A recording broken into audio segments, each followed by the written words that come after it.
போன special video long வீடியோவை பார்க்கலாம் வாங்க.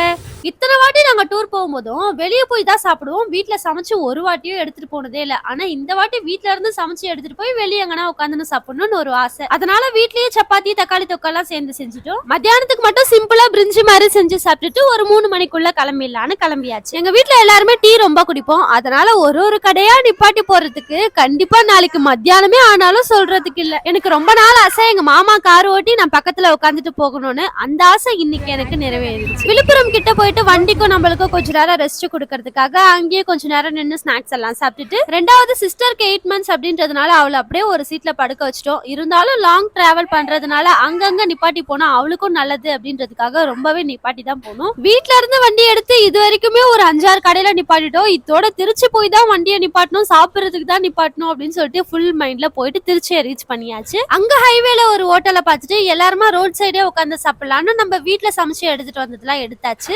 என்னதான் வீட்டுல சமைச்சு எடுத்துட்டு வந்தாலும் வெளியே போகும்போது வெளியே வாங்கி சாப்பிடலன்னா கண்டிப்பா நாக்கு ஒத்துக்காது. அதனால சில்லி சிக்கன், சிக்கன் 65 ஆம்லேட் எல்லாம் வாங்கிட்டு சப்பாத்தியோட சேர்த்து சாப்பிடுறதுக்கு சைட் டிஷ்க்கு ரொம்பவே சூப்பரா இருந்துச்சு. நிலா வெளிச்சத்துல இயற்கை காத்த வாங்கிட்டு ஃபேமிலியோட ரோட்ல உட்காந்து ஃபர்ஸ்ட் டைம் சாப்பிடுறோம். நீங்களும் இந்த மாதிரி வெளியே போகும்போது சாப்பிடுங்க, ரொம்பவே என்ஜாய்மெண்டா ஃபீல் பண்ணுவீங்க. சாப்பிட்டு முடிச்சுட்டு அடுத்து வண்டி எடுத்துட்டு எங்க பிளான்லயே இல்லாம நேரா மதுரைக்கு போய் வண்டியை நிறுத்தியாச்சு. மாட்டுத்தாவணி பஸ் ஸ்டாண்டுக்கு ஆப்போசிட்லயே ரூம் போட்டு அங்கேயே காலையில ஃப்ரெஷ் ஆயிட்டு அதுக்கப்புறமா கோவில் எல்லாம் போய் சுத்தி பார்க்கலான்னு கிளம்பிட்டோம். மீனாட்சி அம்மன் கோவிலுக்கு போனதுக்கு அப்புறம் எல்லா போன்ல லாக்கர்ல எடுத்துட்டு போய் வைக்கணும், அதுக்கு வேற கொஞ்ச நேரம் நிக்கணும்னு போன் எல்லாத்தையும் கார்லயே வச்சுட்டு போயிட்டோம். அதனால போட்டோ வீடியோஸ் எல்லாம் அங்க எடுக்க முடியாம போயிடுச்சு. ரூம்ல இருந்து கிளம்புற வரைக்கும் அவங்களுக்கு வாங்கின ட்ரெஸ் தான் போட்டுக்கிட்டாங்க. ஆனா வெளியே வந்ததுக்கு அப்புறம் அண்ணன் தம்பி இந்த சட்டை எனக்கு நல்லா இருக்கு அதை கழட்டி கொடுன்னு ரோட்லயே மாத்திக்கிட்டாங்க. உங்க வீட்டுல இந்த அலப்பறை நடக்குமான்னு கமெண்ட்ல சொல்லுங்க. பஸ் ஸ்டாண்டுக்கு ஆப்போசிட்ல இருக்கிற ஹோட்டல்லயே சூடான பொங்கல், இட்லி, தோசைன்னு எல்லாமே வாங்கி சாப்பிட்டாச்சு. சாப்பிடுற அவசரத்துல ஹோட்டல் பேரை பார்க்க மறந்துட்டேன். அதனால மத்தியானம் ஹோட்டல்ல சாப்பிடும் போது மறக்காம பேரை வீடியோ எடுத்துணும்னு ஃபர்ஸ்ட் எடுத்தாச்சு. மதுரையில நிறைய பிளேஸ்க்கெல்லாம் போகல, ஏன்னா நாங்க இப்பதான் ரீசெண்டா கொஞ்ச நாளுக்கு முன்னாடி மதுரையெல்லாம் ஃபுல்லா சுத்தி பார்த்துட்டு வந்தோம். இங்க சுத்தி முடிக்கிறதுக்கே லேட் ஆயிடுச்சுன்னா திருச்செந்தூர் போகிறதுக்கு ரொம்பவே நைட் ஆயிடும்ட்டு கொஞ்சம் மத்தியானம் போல சாப்பிட்டுட்டு கிளம்பியாச்சு. மதுரையில இருந்து தூத்துக்குடி வர வரைக்கும் ஃபுல்லாவே ஹைவே ரோடா இருந்ததுனால டீ கடைங்க நிறைய இல்ல. அதனால எங்கேயுமே டீ குடிக்காம வந்து நேரா தூத்துக்குடி ரீச் ஆயிட்டு தான் ஒரு நல்ல டீ கடையை பார்த்து நிப்பாட்டியாச்சு. அவங்க சுட சுட போட்டுட்டு இருந்த டீ, காஃபி, பஜ்ஜி, போண்டான்னு அதாவது ஒரு மினி ஸ்நாக்ஸா அங்கேயே முடிச்சிட்டு திருச்செந்தூரை ரீச் பண்றதுக்குள்ள டிராபிக்ல ஒரு வழி ஆயிட்டோம். இன்னைக்கு பௌர்ணமி அப்படின்றதுனால வண்டி போனபடியும் வந்ததுபடியுமாவே இருந்துச்சு. அதுவும் கோவில் கிட்ட வர வர இன்ச்சாதான் கார் நகர்ந்து அந்த அளவுக்கு கூட்டமா இருந்தது. வர வழியெல்லாம் சாப்பிட்டுட்டே இருந்ததுனால நைட் டின்னருக்கு எதுவும் சாப்பிடணும்னு தோணல. நேரா பீச் அண்ட வந்து தூங்கிடலாம் அப்படின்னு ஒரு சுண்டல் மட்டும் வாங்கி சாப்பிட்டு பீச் கிட்ட வந்தாச்சு. இவ்வளோ பேர்ல கடல் மண்ணே தெரியல, காலடியே வைக்க முடியாது போல. இதுல போய் எப்படி நம்ம படுத்து தூங்க முடியும்ன்ற ஒரு நம்பிக்கை தைரியத்துல வந்தோம்னு சத்தியமா தெரியும். இருந்தாலும் இவ்வளவு பேரை கடந்து படுத்து தூங்கி காலையில எழுந்து எப்படியாவது முருகரை பார்க்கணும்ன்ற தைரியத்துல நேரா வந்து ஒரு இடத்த பிடிச்சாச்சு. அதே மாதிரி போலீஸ் எல்லாமும் ஃபுல் பாதுகாப்போட நைட்டு ஃபுல்லா அனௌன்ஸ்மெண்ட் பண்ணிட்டே இருந்தாங்க. காணாம போனவங்க எல்லாம் அவங்கவுங்க பேர் சொல்லி கூப்பிட்டுக்கிட்டே இருந்தாங்க. இருந்தாலும் நம்ம வந்த வேலையை முதல்ல கரெக்டா பாத்துருவோன்னு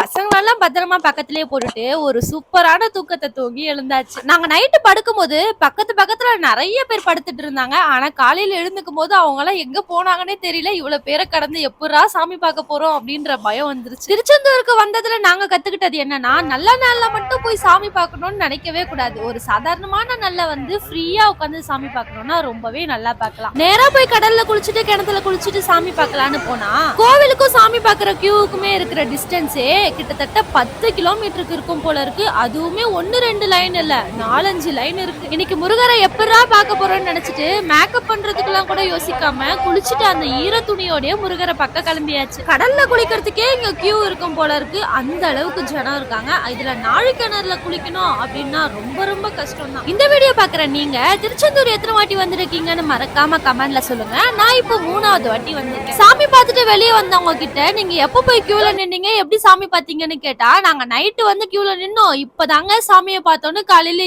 7 மணிக்கு சொல்றாங்க. ஒண்ணுத்துக்கு 3 குழந்தைங்களே குழந்தைங்களையும் வச்சுக்கின்னு சிஸ்டரையும் வச்சுன்னு எப்படா போய் சாமி பார்க்க போறோம்னு நினைக்கும் போதுதான் பிரெக்னெண்டா இருக்கிறவங்களுக்கும் வயசானவங்களுக்கும் குழந்தைங்களை வச்சுன்னு இருக்கிறவங்களுக்கும் எப்பவுமே இங்க ஸ்பெஷல் லைன் இருக்கு. அது மூலமா போய் சாமி பார்க்கலாம். நாங்களும் குழந்தைய சிஸ்டரையும் கூட்டிட்டு அந்த லைன்ல போனதுனால கிட்டத்தட்ட ½ சாமி பார்த்துட்டோம். கடவுள் எங்களுக்கு கொடுத்த பெரிய வரப்பிரசாதமா நினைச்சிட்டு அவருக்கு ஒரு பெரிய கும்பிடு போட்டுட்டு வெளியே வந்தாச்சு. எனக்கு தெரிஞ்சு ஏகப்பட்ட கியூ கட்டையை போட்டு கட்டி வைக்காம ஒரு 2 லைன் மட்டும் வச்சுட்டு நேரா போய் சாமி பார்த்துட்டு போயிட்டே இருங்கன்னு சொன்னாலே இவ்வளவு கூட்டம் சேர மாட்டாங்கன்னு நான் நினைக்கிறேன். நீங்க என்ன நினைக்கிறீங்கன்னு மறக்காம கமெண்ட்ல சொல்லுங்க. சாமியெல்லாம் பார்த்துட்டு வெளியே வந்து கோவில் எல்லாம் சுத்தி முடிச்சுட்டு கார் பார்க்கிங் கிட்ட போயிடலான்னு வந்தாச்சு. வரும்போது பசங்க விடுவாங்களா, எனக்கு இதை வாங்கித்தா அதை வாங்கித்தான்னு சரியான ஆடம். அவங்க கேட்டதெல்லாம் வாங்கி கொடுத்துட்டு ரொம்பவே சூப்பரா முருகர் வச்ச உண்டியெல்லாம் வித்துட்டு இருந்தாங்க. அதுல ஒரு சூப்பரான உண்டியலா வாங்கிட்டு திருச்செந்தூர் செந்திலாண்டவரை உண்டியல்ல வச்சு பதுக்கி சென்னைக்கு கூட்டிட்டு கிளம்பியாச்சு. கார் ஏறும்போது டூர் முடிஞ்சிருச்சு, நம்ம வீட்டுக்கு தான் போகிறோம் அப்படின்ற ஒரு ஃபீலிங்ல தான் கிளம்பணும். ஆனா வர வழியிலேயே என் புருஷன் ஒரு ரூட்டை மாத்திட்டாரு. இவ்வளவு தூரம் வந்துட்டோம், அப்படியே போற வழியில திருவாரூருக்கு போயிட்டு பாட்டியை கூட்டிட்டு அப்படியே குலதெய்வம் கோயிலுக்கும் போயிட்டு வந்துடலான்னு ஒரு மைண்ட் செட்டை மாத்தியாச்சு. வர வழியில மதுரையில யானை மலையெல்லாம் பார்த்துட்டு அந்த ஹைவேக்கா வரும்போது ஒரு மினி ஹோட்டலா பார்த்து நிப்பாட்டியாச்சு. ஒரு சூப்பரான சாப்பாடை சாப்பிட்டுட்டு